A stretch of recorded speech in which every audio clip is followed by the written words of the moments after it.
भारतीय जनता पार्टीनं निवडणूक उमेदवारी नाकारल्यानंतर प्रभाग 10च्या माजी नगरसेविका अनारकली कुर्णे यांनी महिला सर्वसाधारण गटातून अपक्ष म्हणून उमेदवारी अर्ज दाखल केला आहे। आपले पती जमीर कुर्णे यांच्या आणि कार्यकर्त्यांच्या सहित त्यांनी आज निवडणूक कार्यालयामध्ये जाऊन अपक्ष म्हणून उमेदवारी अर्ज दाखल करत भारतीय जनता पार्टीनं जाहीर केलेल्या उमेदवारासमोर आव्हान निर्माण केलं आहे। भागामध्ये कुर्णे घराण्याचं 50 वर्षापासून काम आहे।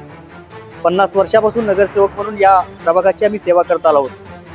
प्रभागात आमचं चांगलं वातावरण असताना सुद्धा जाणीवपूर्वक निवडून येण्याची कुवत नसणाऱ्यांना पक्षानं उमेदवारी दिली, याचा फटका नक्कीच पक्षाला बसणार असून या ठिकाणचं पॅनल सुद्धा आणि आमचा गट हा धोक्यात आला आहे असंही कुर्णे म्हणाल्या।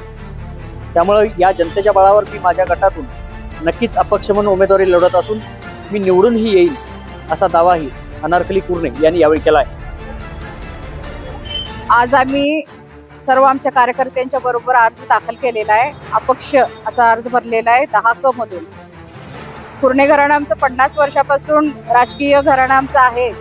आणखी आम्हाला 4 वेळ निवडून सुद्धा पक्षानं डावललं, त्यामुळं आम्ही ठीक आहे म्हणून आता अपक्ष कार्यकर्त्यांचं हे होतं की आपण भरायचंच, जर पक्षानं नाही दिलं तरी आपण उमेदवारी दाखल करायची।